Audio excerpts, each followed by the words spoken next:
July 5th, 2023, and I'm calling the regular Belle Plaine City Council meeting into session. It should be noted those in attendance are Councilperson Peck, Councilperson Schlusselman, Councilperson Morrow, Councilperson Malcolm, Councilperson Landit, City Administrator Beck, Assistant City Attorney Gage Kensler's here, the mayor's here, Sandra Walton, the clerk's here. I'd like to remind all in attendance, including the council and staff, to please shut off your cell phones or put them on the mute mode. And with that being said, let's rise for the Pledge of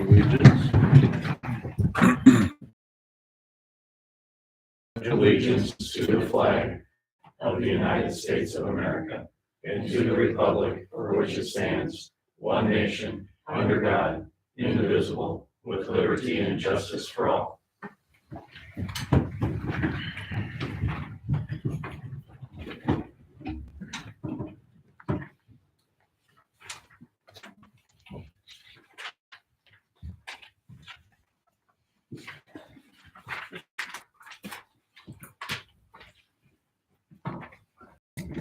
Okay, let's move to agenda item number 4.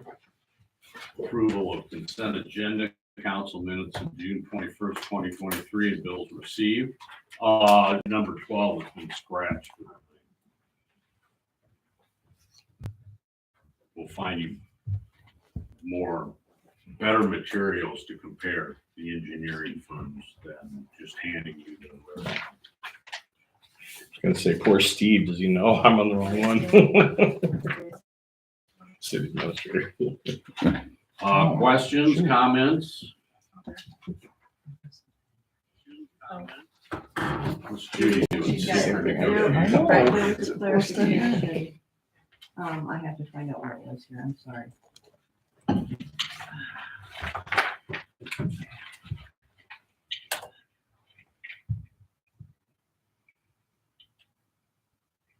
You can't change it. Do your homework before you come. I did, I did, I'm sorry.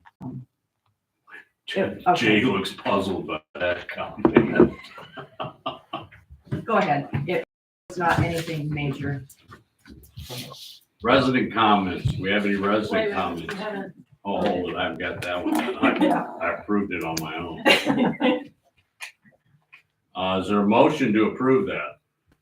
I move to approve the consent agenda, council minutes of June 21st, 2023, and bills Is received. there a second to that motion? I'll second it. Now chance for last discussion. All in favor, signify by saying aye. Aye. Opposed? Motion carries 5-0. Now resident comments. There is state park board for the park board item that's on. Seeing none, I'm going to move on. Let's move to number 6, a motion for council to accept the recommendation of Park and Rec Board to hire April Cressley for the Park and Rec Director's job. Let me explain. There was some confusion on this because surprisingly enough, it's not the procedure we used last time. The council never approved Lance as Park and Rec Director. Stu, they did. And I could get into details on why they didn't the last time. Probably won't make any difference one way or another, but that's why this was not going to be on the council agenda until it was brought to our attention. And we looked at 2 parts of city code, and because the Park and Rec Board, everyone seems to forget, is a duly elected board. It's not an appointed commission. It's an elected board for the city of Belle Plaine, so they have the same things that they're to do for park and recreation that the city council does overall for the city. So nevertheless, it is on here, and I'm going to let in the park and rec members that are here tonight say anything they want about their selection before I let the council get into discussing this. No, I didn't write a speech.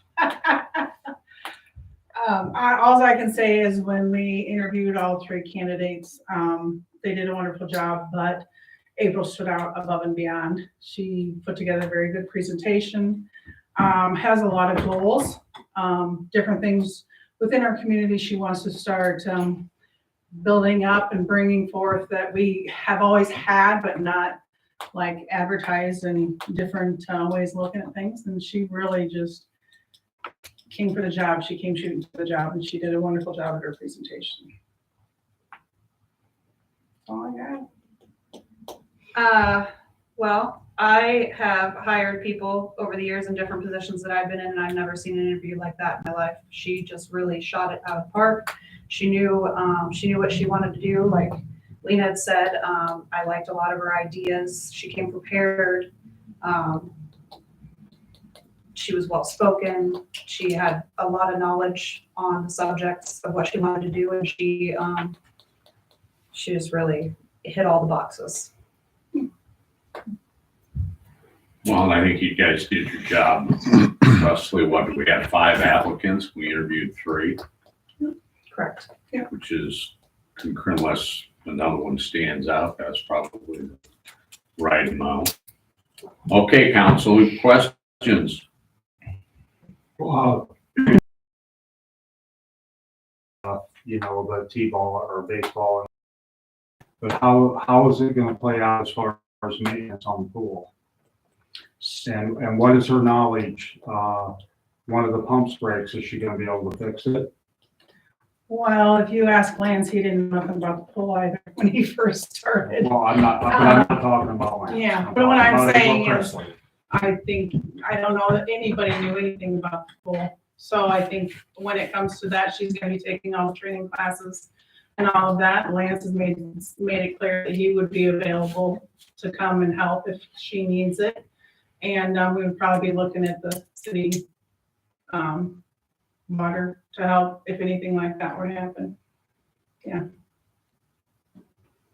Does she have any particular plans or interests in, I shouldn't say interest, but plans in dealing with the parks? Because we've got the parks part of this position and we've got the rec part of this position.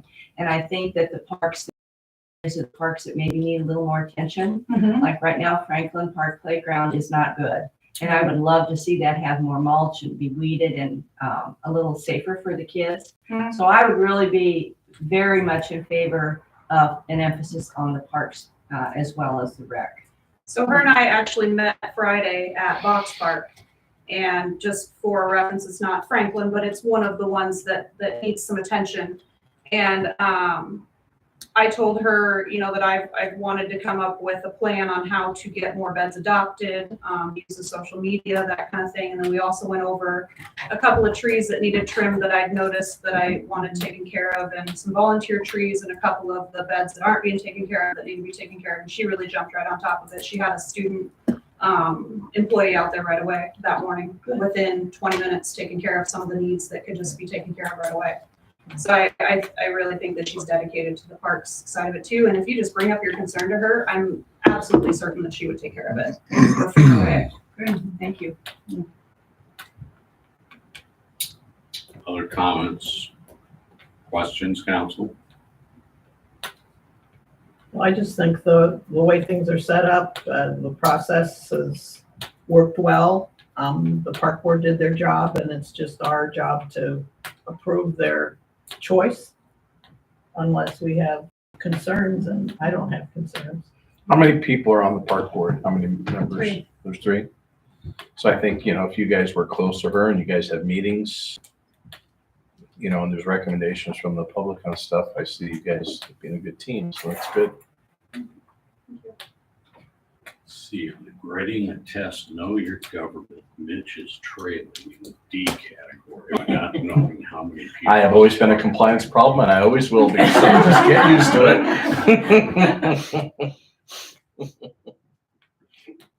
But I ask darn good questions. Anything else, council?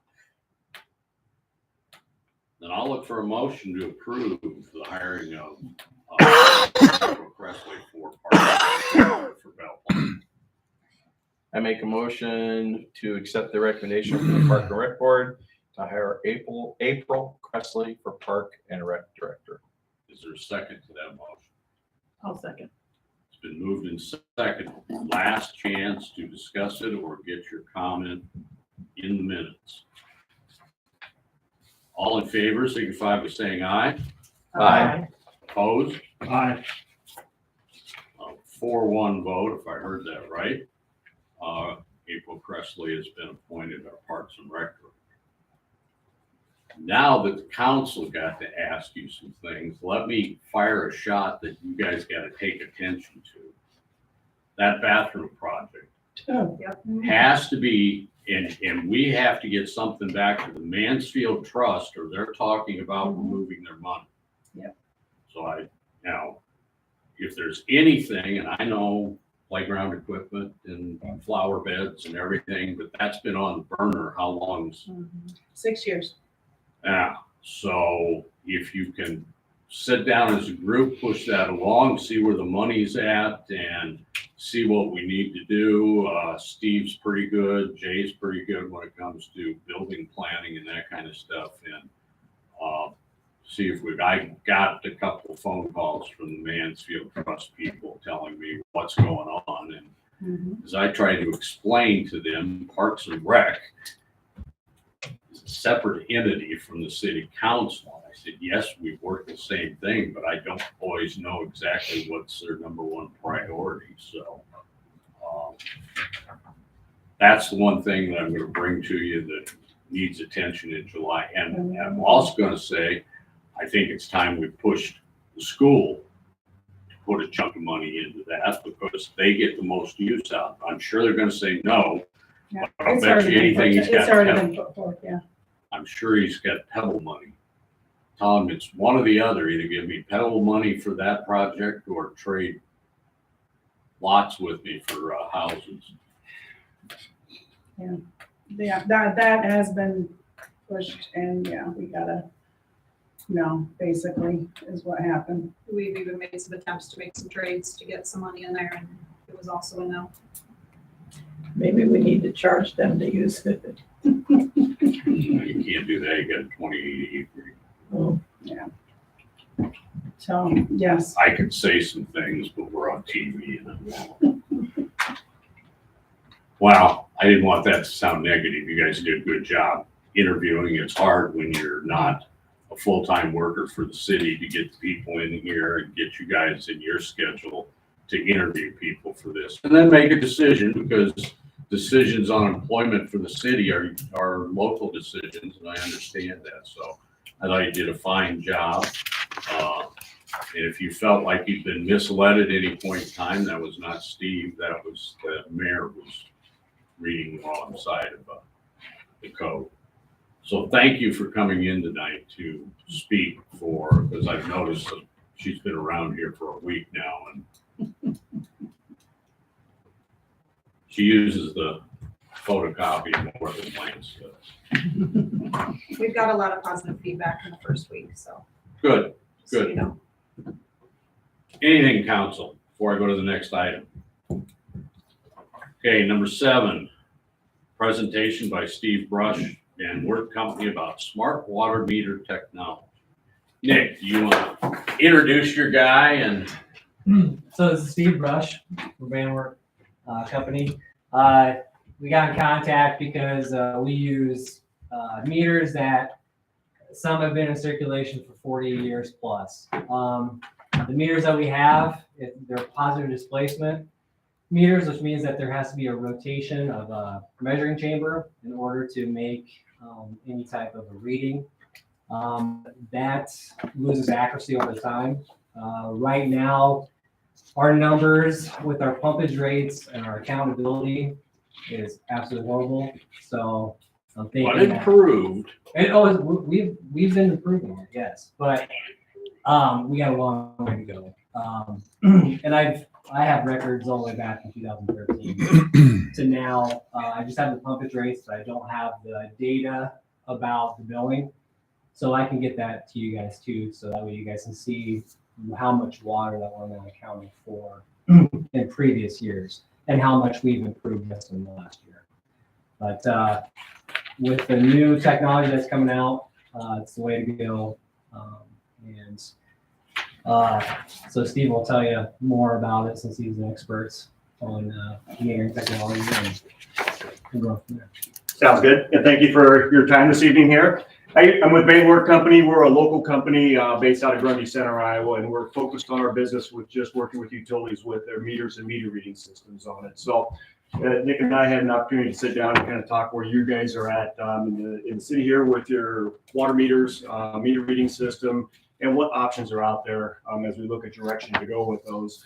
One, we start with kind of that most important piece of the system is going to be the water meter. And as Nick was talking, that one, we need to make sure that we have an accurate meter in place. That becomes the cash register for the water system, and we want to make sure that we're accounting for all the water that's being produced and sold or used within the city on it. So with age, meters will slow down, and especially with positive displacement meters, as they get wear, they start to slow. We lose that low flow accuracy on them from that quarter gallon to 2 gallons per minute, which is the most common usage on it. You'll start to see that accuracy fall down below that 90% range or lower on it.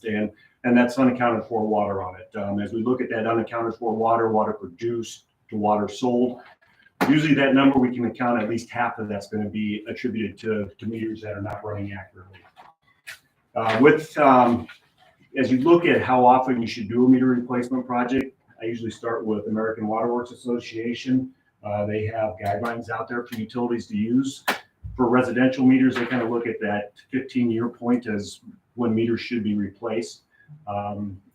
In Iowa, we're fortunate. We have very good water quality up here, not as much fine particulate that you would have in some areas of the country. We push ours out up here to that 20-year mark is more common. You see utilities doing on it, but we have meters that are well beyond that in age in the system here. So time to look at what we can do for meters and getting the accuracy back up on it. As we look at meters, not only is it a meter that is functioning correctly, it's also having it in a correct meter set on it. So the positive displacements that you currently have in place are designed to be in a horizontal set, where that meter would be sitting horizontally in the meter, allowing the water to flow through. With it in this position, that allows it to accurately measure the water. When you do have a number of services in town that are in a vertical set, so the meter would be in this orientation as it runs through. With the positive displacement meters that you're using, gravity plays a big impact on that. Because it's a mechanical device, it takes water movement through that meter in order to start that measuring chamber turning on it. That pull of gravity down on it requires a greater flow of water to move through that meter before it's going to start operating or turning. So there's going to be an additional loss in accuracy on that meter, just in the meter set on it. Where we've gone talking about meters and options that are out there and looking at technology that's out there today, the meter that we're talking about using is an ultrasonic meter. So it's using sound waves to measure that water movement through the meter on it to determine the flow and the accuracy consumption of that meter on it.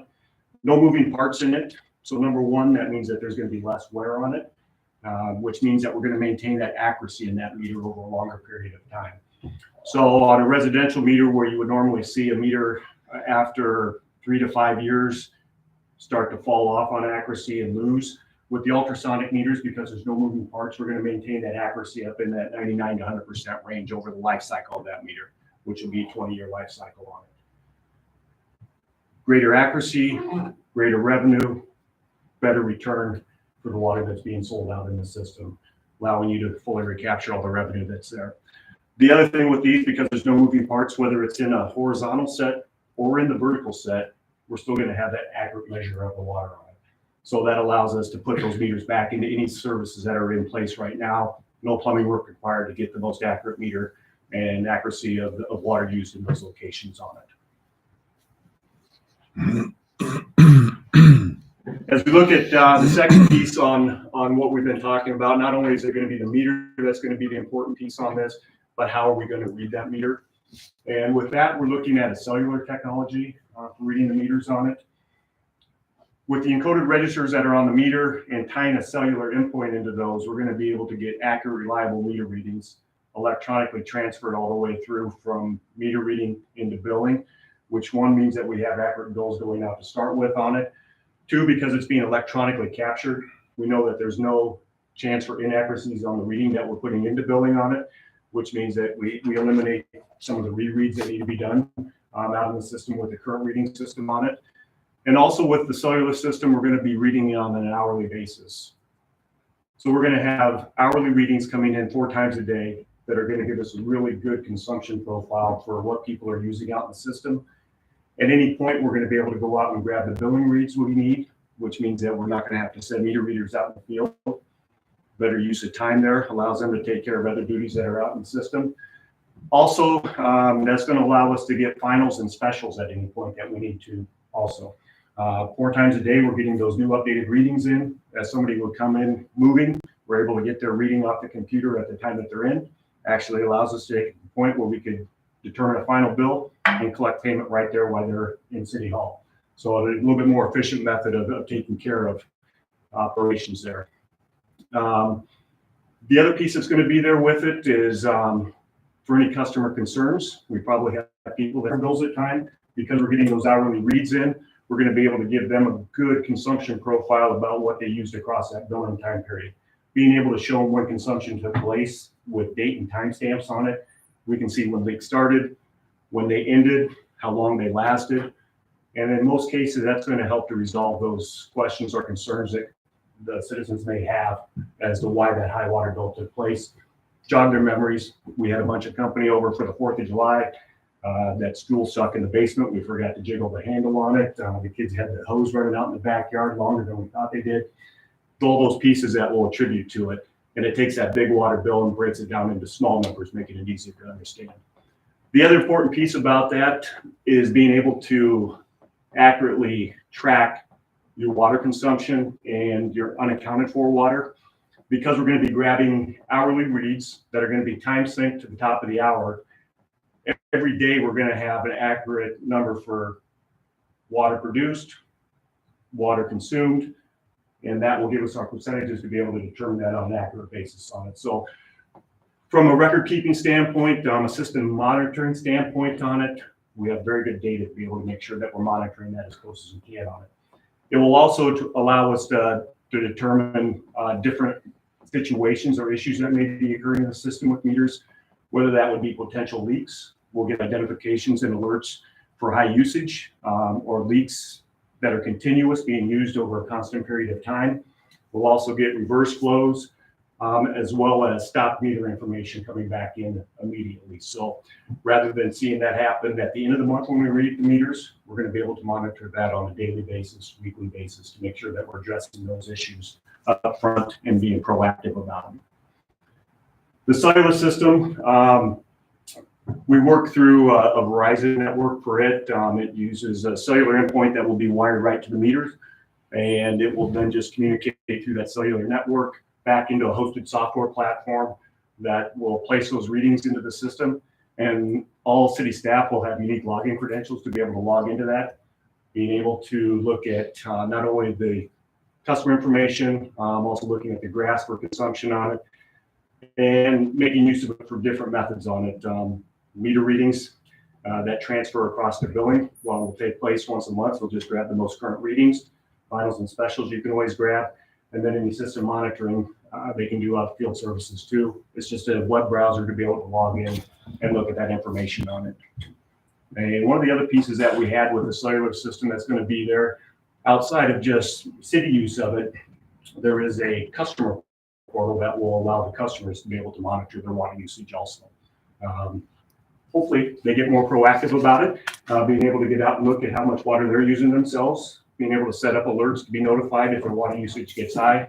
And hopefully before they make that first call to City Hall, they're jumping in and looking at that themselves, being able to address that and hopefully eliminate some of the calls that come in through their notification and education process on it. From a support side on the system, and I'll fall back to kind of what Van Wert Company does. Not only are we on this end of it with the sales side on it and the presentation side on it, but we also take care of all of our own support with our staff too. So out of our Grundy office, we have our own support group there. So as we implement, we're going to do all of the implementation and training through our office, and then long-term through the life cycle of the system will be the primary contact for support with it. Whether that's going to be on-site support for it, phone support for it, or using a remote online session to be able to walk through that. We will also have access into the cellular software platform And that will allow us to proactively work with you to make sure that things are working correctly and addressing the issues that are there. That gives you that comfort of knowing that the decision that you're making about direction to go is going to ensure that you're going to get that full life cycle out of it. We talked about the cellular side too, and it's we talked through that piece on how quickly cellular technology changes, and we're all up to smartphones now. Most cases, I used to be able to talk about flip phones that were still there. Still a few around that have those on it, but technology has changed quickly with it. Itron, as they went into the cellular technology for meter reading on it, they partnered with Verizon, and they have a guaranteed 15-year life cycle with Verizon on this. So that gives us that confidence, comfort that we know that the system's going to work through the life cycle that it's going to be out there. We don't have to worry about obsolescence of technology or changing technology using that ability to read the meters on it. The last piece that we help out with on things at Van Wert Company is we also department. So we do contracted installs. So depending on timeframes that we need to go through, maintenance staff is more than capable of taking care of that. But if we get into a point that we want to move this project along at a quicker pace, we have crews that we can bring in and work through that meter change out program too. As we get into those, we do all of our own notifications. We would allow you to do, or ask you to do the mailing on it on the official city letterhead, which lends that validity to the project on it. But all the calls come back into our office. We do all the scheduling. Our installers, when they're out on site, not only are they going to be installing the meter, they're also going to be looking at the plumbing set to make sure everything sets up well. They check the size of the service coming in, the material of the service, and then also we'll confirm that everything is working correctly before they leave. Documented information then will be made available back to the city, then all that information to update records over and billing on it. With the G-Works utility billing software that you use, and I'm going to remember which one it is. ClerkBooks. Okay. We have the ability to do some automatic updates with ClerkBooks then too, as you work through with that. So, and I guess it's the one other piece I wanted to kind of talk through. That file transfer, that data transfer, we work with ClerkBooks in a lot of utilities. There's a common file format that Itron uses. So we know that it already works, but that would be put in place. We'll work through with Eddie and his staff there to make sure that that files are tested and confirm that they're working as we go through that implementation process.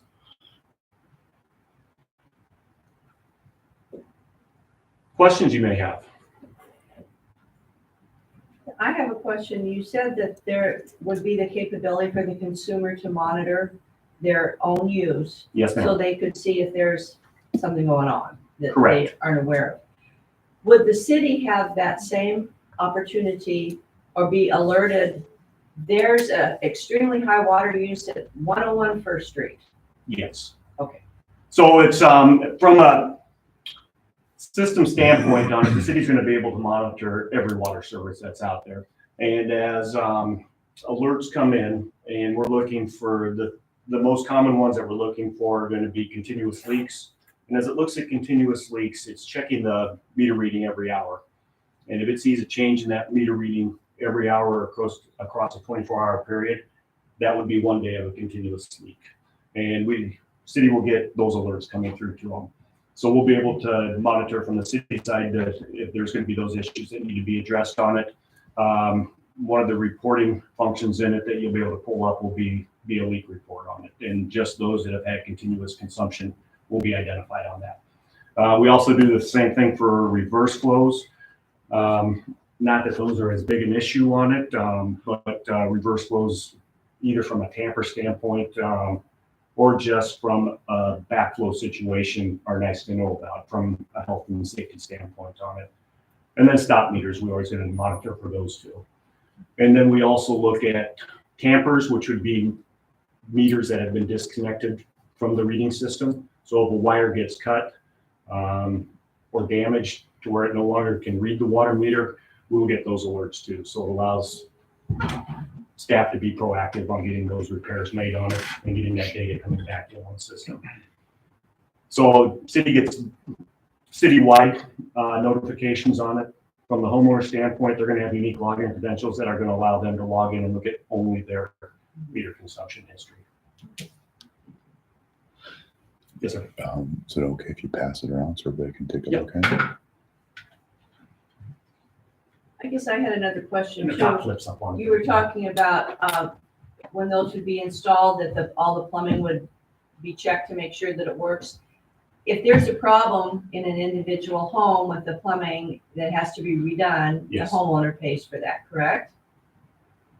I would say that that is correct, and I'm assuming that's how the ordinance is probably written. That would be the common Yeah. or ordinance for a utility or for a city would be that the homeowner is responsible for providing a working plumbing system, which means that the valves on either side of the meter are working, and that you're able to pull that meter in and out. Thank you. And normally, as we get into those with our install group on it, if we see a potential issue, whether a valve's not shutting down completely or plumbing in the vicinity of the meter is in question, especially with some old galvanized plumbing, where there may be concerns about breakage if there was too much work done on the plumbing there. We're going to address that not only with the homeowner, but we'll also contact city staff to address that issue.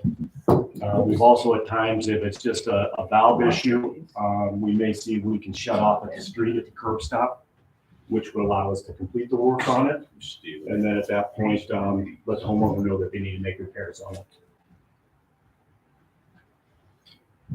So what about, you said cellular technology system outages? Is Verizon 100% reliable?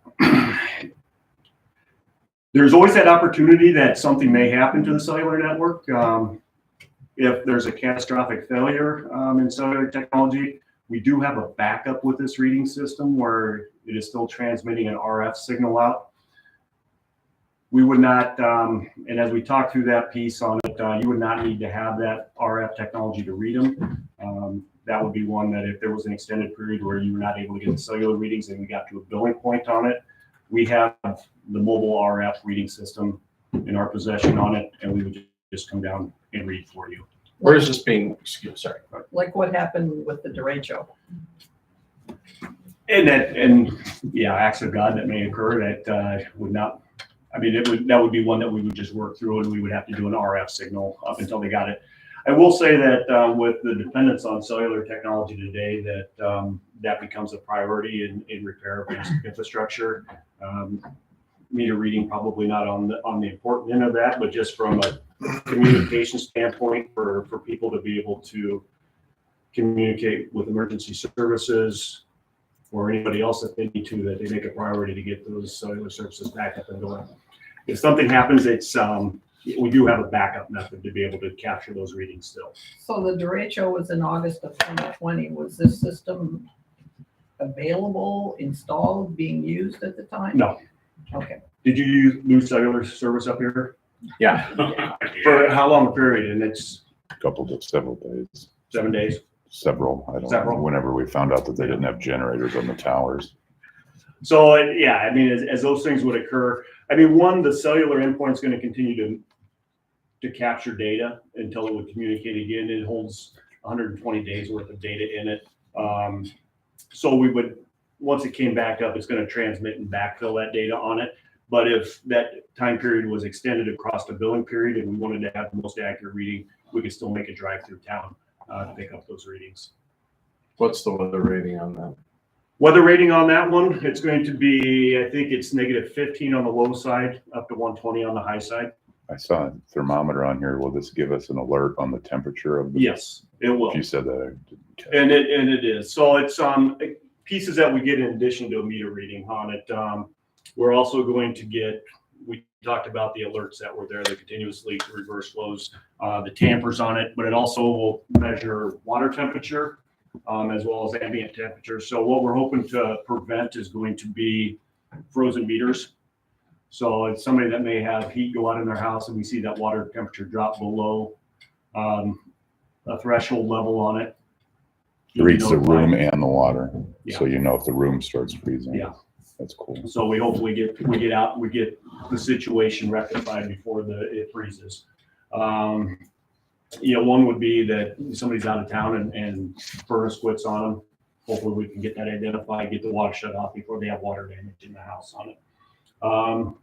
And we're always gonna have some of those that are just in locations that are going to freeze, and if we see that, we can at least address that and be proactive about it.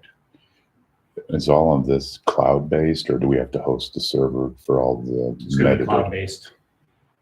What about hackers? What evil geniuses sitting out there that can take our system? So it's hosted in the Itron server network. I would say that as the size of corporation that Itron is worldwide, security levels are to a point to prevent any hacking that would be there.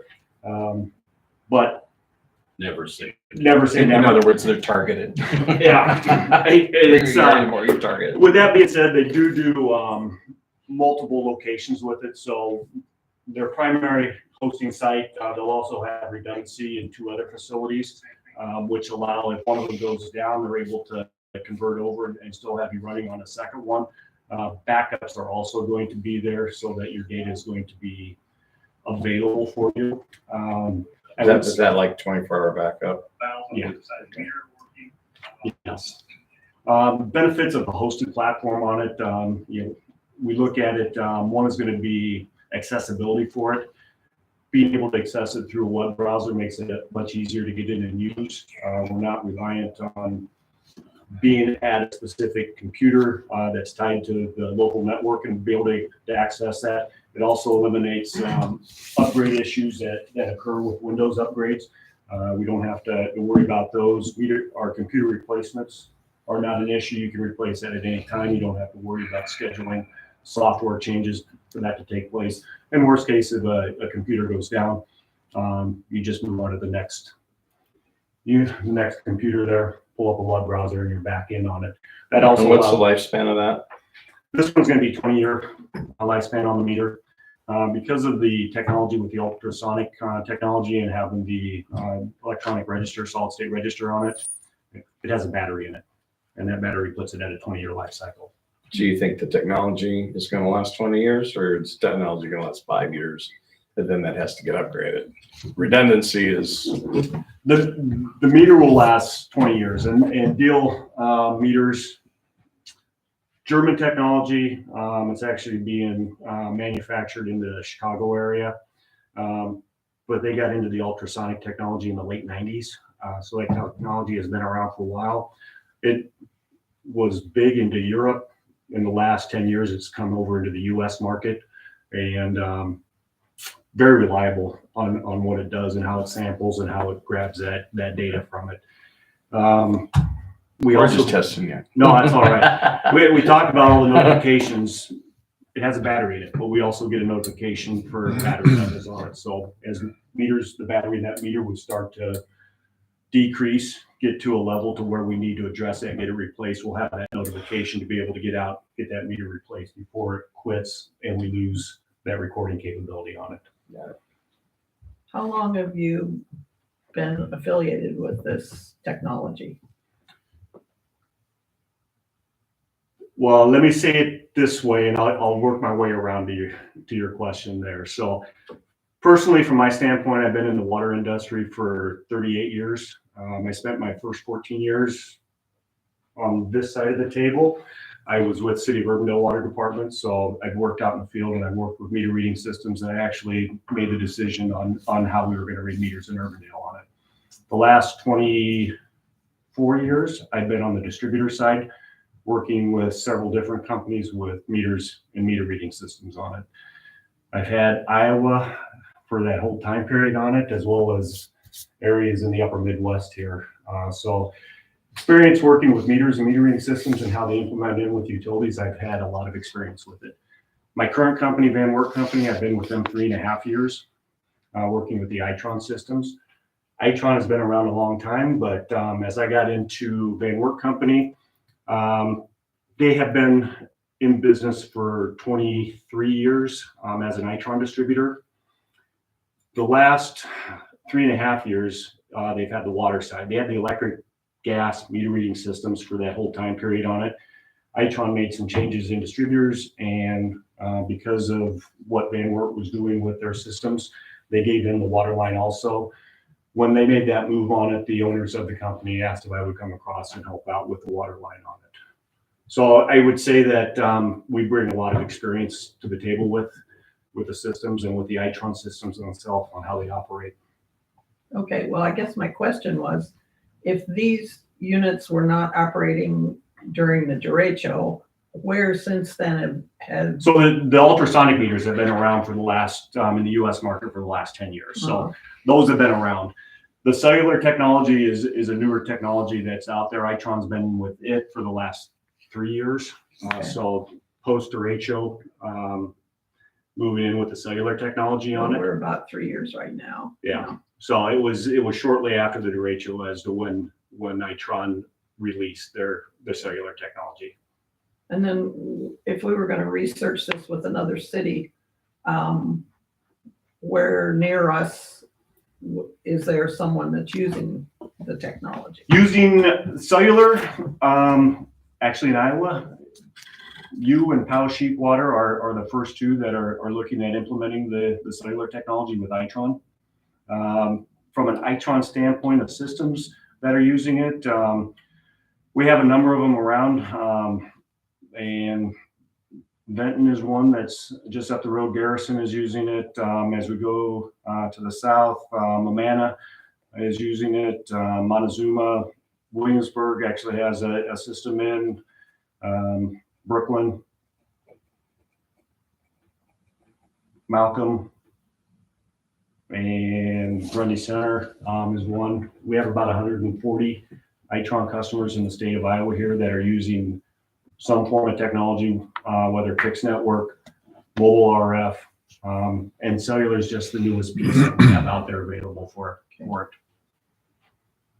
We, at one point, were looking at the RF meters, which put out the radio frequency, and that has that's just your backup system now, because that's it still works, but those systems are obsolete. So we're kind of thankful that we didn't go with that option at the time, because it kind of aged out pretty quickly. Yeah. What's the cost per household? Cost per house, I'll use a $300 number per house between a meter and a radio endpoint or cellular endpoint. We would like to incorporate this in phases, not all at once. This is basically just kind of like a pilot program that we're putting together just to see how well we like it. Nothing's really set in stone yet. So we already have the deal meters in play. We just have to get the endpoints, put them in, and then we can monitor what do we get, 5? Yeah, five cellular endpoints that we'll monitor for the next 2 to 3 months after they're installed. And then we're gonna look at that data. We're gonna just see if it justifies the, more endpoints for the rest of the system, and we can always talk about how we can incorporate that in certain phases. We want to do quadrants or what. Yeah, this is a newer technology, so I know everybody's kind of excited to use it and see the capabilities, but I think that this is the future. And I know water is kind of becoming a very valuable resource, and the more that we can account for, the better we are as a community. This is just kind of all of a pilot program as of right now. How large can your ultrasonic meters go in diameter? Size wise, 12 inch. So it's, as we look at that, one is looking at the residential side benefits of it, but as we move into commercial meters, 1.5 inches and larger, the ultrasonics become an even bigger benefit out there. And I know we got some 2-inch meters that we're going to be getting in just for that reason on it.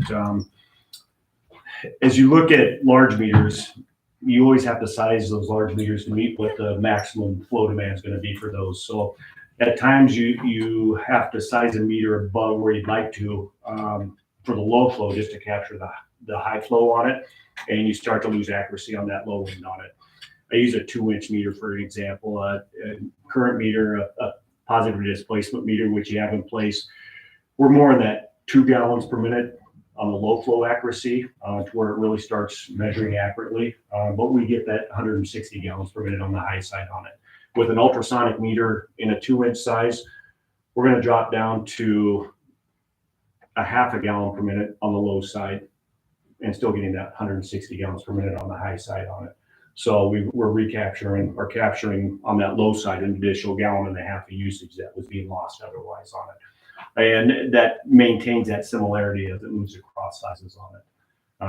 One, it helps just from a sizing, typing piece on it. You just have to know the size, and we'll have a meter, ultrasonic meter, to go back into that place. You don't have to worry about turbine, compound, or positive displacement meter on those. And size-wise, we have available for anything that you would have in the system here for it.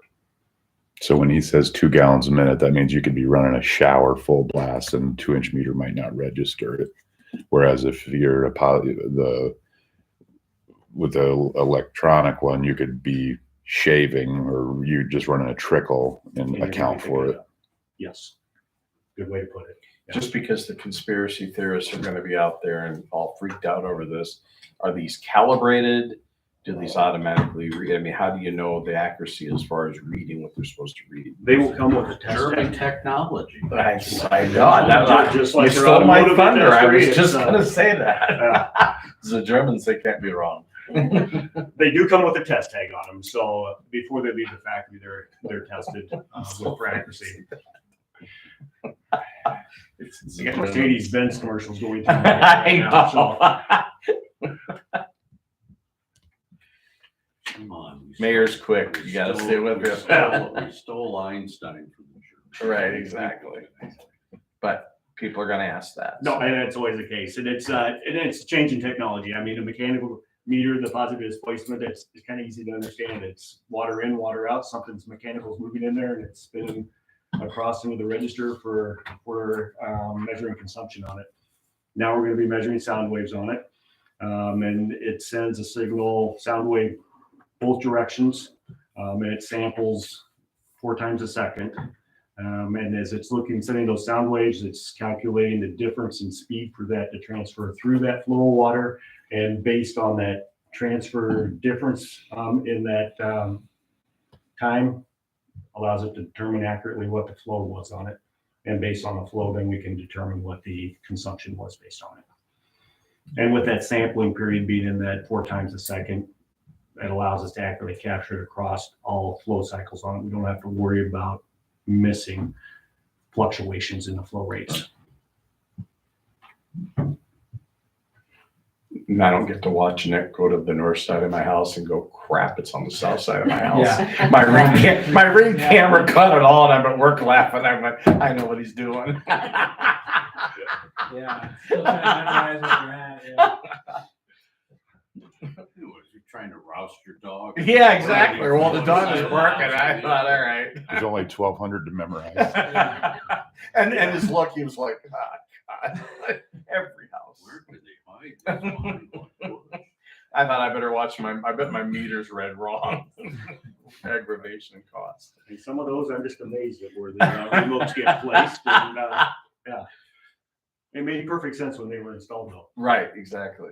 And then bushes and decks and everything else goes up and They're yeah, hidden. there it is, Yeah. hidden from everybody.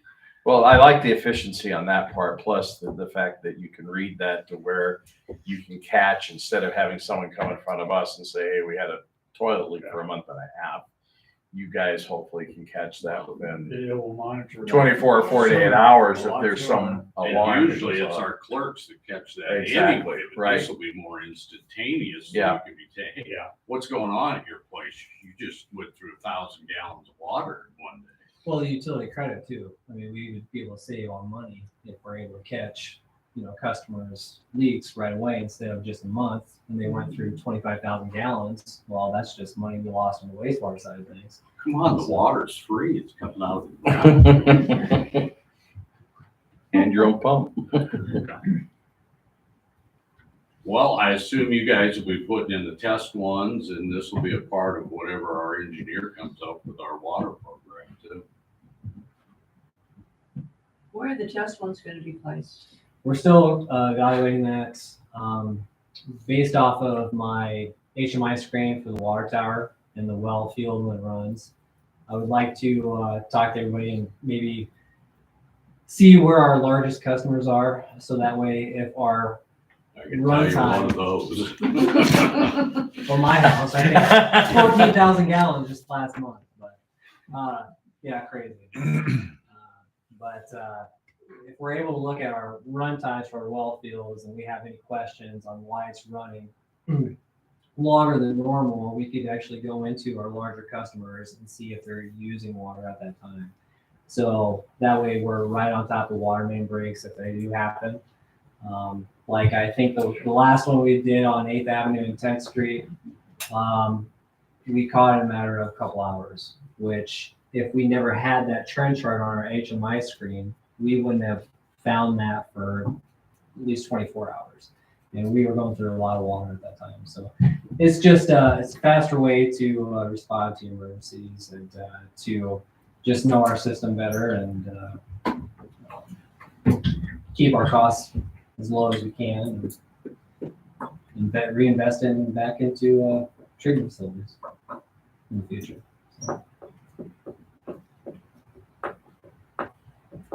Good, because the last time I read water meters, Sankett's next door, FL Sankett says, I don't know why you read it. It hasn't moved it since 1929. They just guesstimate what it is. And I said, I want to read it. So I go down, sure enough, it hadn't moved since 1929, and that was in the book. The Depression started, and it hadn't been, that was 1973. They never went in and replaced it. Bank, Citizen State Bank, had never moved in I don't know how many years. Yeah, get around to it.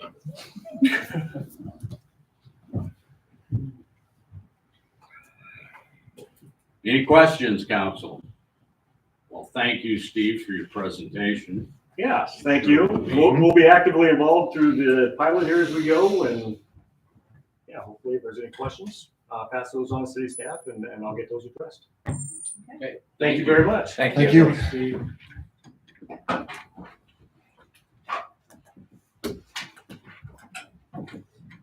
if you have any questions for me. We're good. Could also help us We know find where to lead find you. lines too. Well, we're doing an inventory of all the service lines. So when we do go with these meter changeouts, we'll go in, we'll know exactly what they have, see if their valves are working, and locate their curb stops while we're at it. So we're kind of knocking a couple big projects. These are hitting a lot of checking the boxes for the lead and copper rule too, which are things that we have to do for the survey. And that's really beneficial for us, what Nick's doing.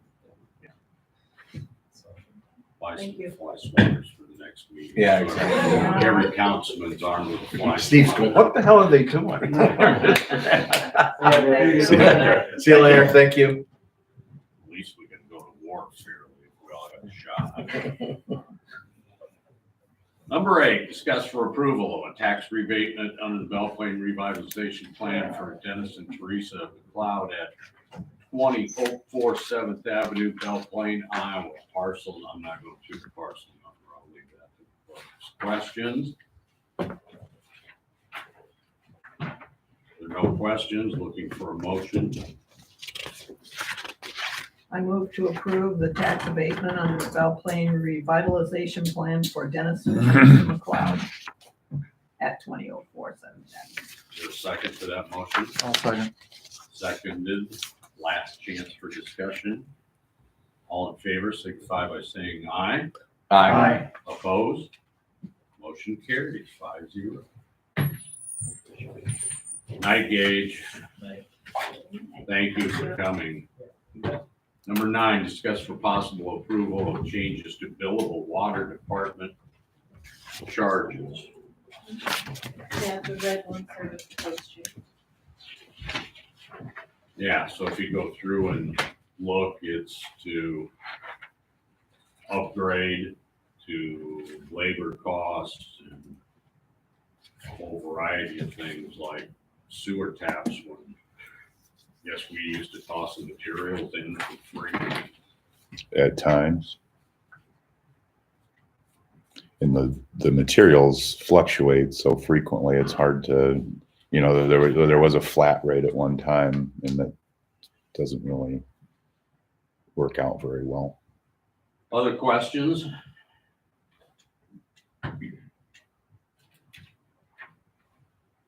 Looking for a motion. I move to approve changes to billable water department charges. Is there a second to that motion? I'll second it. Been moved and seconded. Last chance for discussion. All in favor, signify by saying aye. Aye. Opposed? Motion carries 5-0. Number 10, discuss for possible approval renewal of a Class E liquor license, Class B wine permit, Class C beer permit with Sunday sales for Gatra Inc., Country Foods, 1206 7th Avenue, Belle Plaine, Iowa.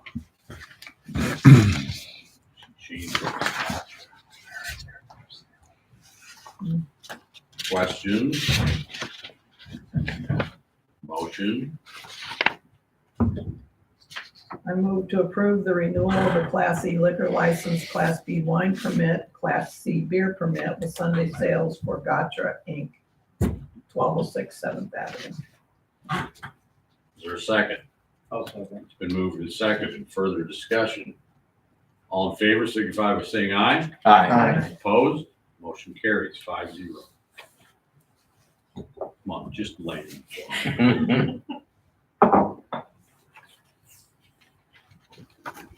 Number 11, discuss for possible approval, a new 5-day Class C retail alcohol license with outdoor service for Valhalla Hatchets, 805 12th Avenue, Belle Plaine, Iowa. I thought we approved it for something It before. was, this is a different type. They were approved for a Class B beer permit. Oh, I see. Discussion? Motion? I'll motion for approval of a Class C retail alcohol license for Valhalla Hatchets, 805 12th Avenue, 12th Street, not Avenue. Street. Yes, there's a correction. Thanks, Garrett. No problem. Is there a second? Golf course. I'll second. Moved and seconded. Any further discussion? No, no. All in favor, signify by saying aye. Aye. Opposed, motion carries 5-0.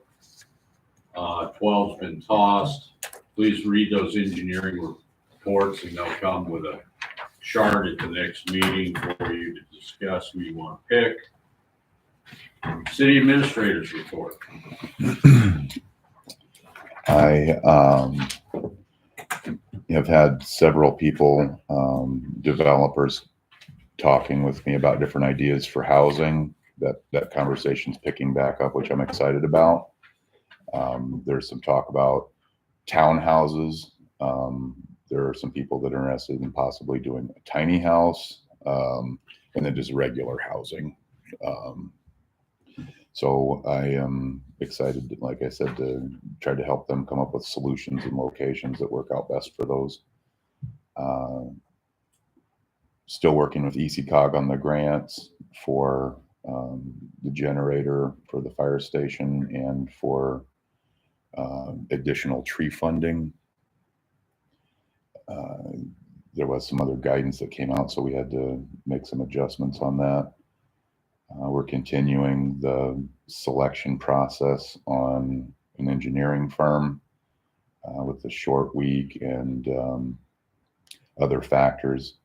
I got some additional guidance from the mayor on, and I discussed with Sandy a couple things, and we're gonna try to have a concise presentation like that was developed for the garbage quotes, so it's pretty easy to come. More We just apples to haven't apples. We just really haven't had time to do that. And we've had people on vacation and stuff. It's that time of year. I've had some businesses approach me about franchise fees and how that,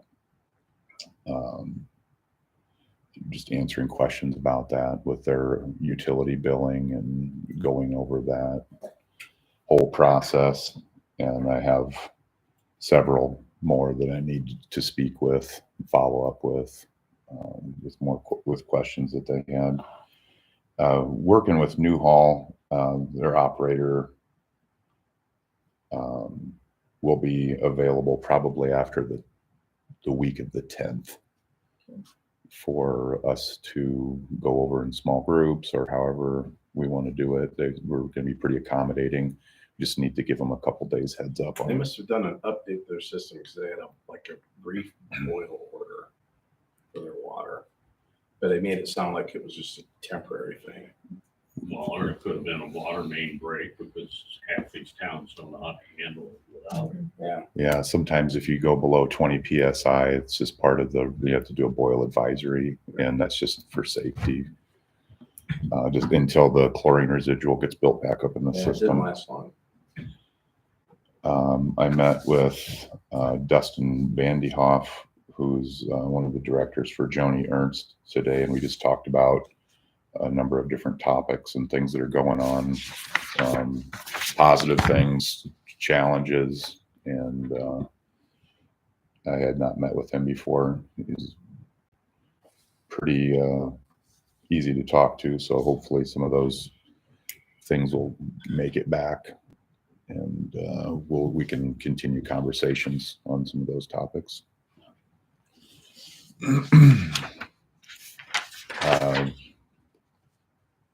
That's all I have. I spent a lot of time working on 3rd of July stuff. With Really you know, good comments. It's interesting.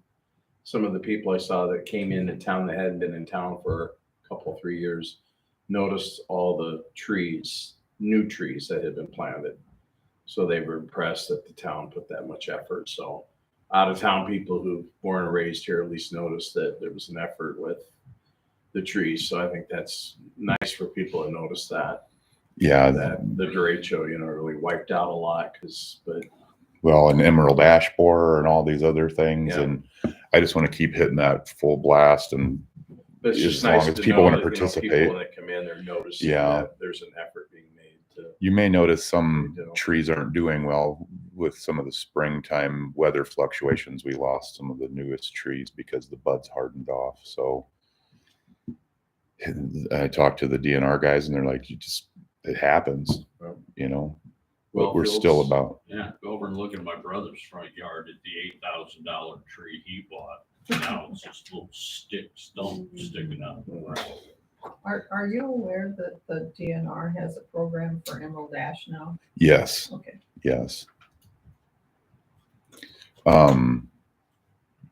So those are some of the grants, don't fit into our program with the timing and stuff because of the way we strategize with the tree board with fall plantings. So we're going to focus on continuing that, and participation fell off kind of towards the end of the year. So we're just going to kind of have to play it by ear on if people keep wanting trees for the right of way. I'll continue trying to get grants, and if the park board wants to continue planting trees in the parks and other public lands, then but if we don't have a place for the trees, then I don't want to end up with a bunch of trees and no place to put them. But I mean, we can always find a place for a tree, but making sure people take care of them. You should ask about the well field. I just asked how Wellfield's doing. They're holding steady. It's just kind of, That's really it's great. good. It's good. It's not plummeting, and it's not, Right. but it's not rebounding. Just remember, you want to play with a 2-week warning time period. Yeah, we Don't know. Play it down to, oh my God. No, it's managed. We need to kick this Write that off. down. That's your mantra. Don't play it down to, oh my God. And Just know, give them 2 weeks. But I mean, seriously, that with this dry, because every storm we're watching, it's just like it comes to us and it just evaporates away. yeah, it's just I mean- enough rain to grow the weeds, but not the grass. Yeah, it's crazy. But I mean, we have a good management strategy, and as good as we can have. And also all the leaks that have been fixed and the water that has been they've, I think it's down 100,000 gallons a day. So what about the metering of the city facilities? I would say that's 75 to 80% complete. There are a couple that are going to take major replumbing, like the fire station, because it has a fire hydrant inside there. So that's going to take some doing, because it comes into the fire station as a 4-inch line and or 6-inch, excuse me. And that one's going to be a tricky one to wrangle. But the most important ones were the sewer plant. Those were major users. Pool. I mean, it's all important. It's important to capture all of it, like the city shop. They're. Well, it was a kind of a scary number that they were estimating 60% of our water wasn't getting metered, Yeah, right. and I just wondered where we're at in shrinking that. Trouble is, if that estimate was right there along with rural water estimates they gave us, then they were sitting in their office flipping a coin. Yeah, put that down. I think So we're close to about 40% right now.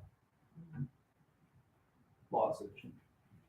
Because we just actually just emailed us what we billed out, and then me and Nick looked at what we pumped, and so. I mean, to what that guy said, if you have the bigger the meter you have, the harder it is to capture that low flow. So you could be running a garden hose or a shower or something like that, and the meter isn't even moving because, or if they have any kind of debris in them or anything like that, they can just stop turning until they get like a major flow event. I noticed out at the pool, we got a 4-inch meter there, and if I'm just trickling a garden hose, it's not even hardly capturing it. So some of the larger industries, Fire it all the way up, and then it'll right? start catching it. Like sometimes I only want to run like half of a garden hose, and it's just hardly even catching it. And even household meters are that way. You could have a pretty steady drip. I mean, Put that down. Jay's trying to beat the meter. Let's get it. I got valves up there. I could beat it. they're doing a really good job of their very best to capture what we can. Anything else? Yeah, I like to hear the housing thing. Tiny house thing is something I was gonna bring up previously. Only concern is our current building codes, you can't build anything under 600 square feet. So we're gonna rewrite our building codes and all that to match something that we wanna do in Grove Belle Plaine. I am looking to the people that want to build them to see how big they are. Mhm. So that's a really good question. So some of them are a story and a half. So does that count, that other half of a story? Because that sometimes they're lofted. There's also some that are prefab. A lot of them are prefab. Mhm. And if they come in on a trailer, are they a trailer house? Or, are they be put on a foundation? There's a lot of things. So it's something that, Labeled a trailer house, they'll have a license plate. well, I don't think that they could put them in. So I just wanted to mention that. I think there's going to be a lot more talks about that as people have more interest in it. And, we have some R2 areas that could support, 2 families. Those are just things we're going to have to look at. Or we have these really small infill lots that, we may just want to rethink our approach to some of those things. If people want to live in a really small house and it fits into, the neighborhood, and you have a bare lot, and then you could put a house on it or something like that. Well, I that's think why I'm asking, is because, if somebody doesn't want to have a big house, right now the answer is no. You can't do that because it's not 600 square feet. So we got an example of what a 600-foot house would look like. I don't have one currently, but I have one at home. get hid in your basement or what? No, a drawing that I had. Oh, okay. It'd probably be about the size of this room. I was just wondering, what's the size of the stream? What about Jackie's Jackie's house? is probably close. Yeah, Hers might be 400, 450, that's true. but it was built before the Right. zoning code. Right, right. 25 by 25. Yeah.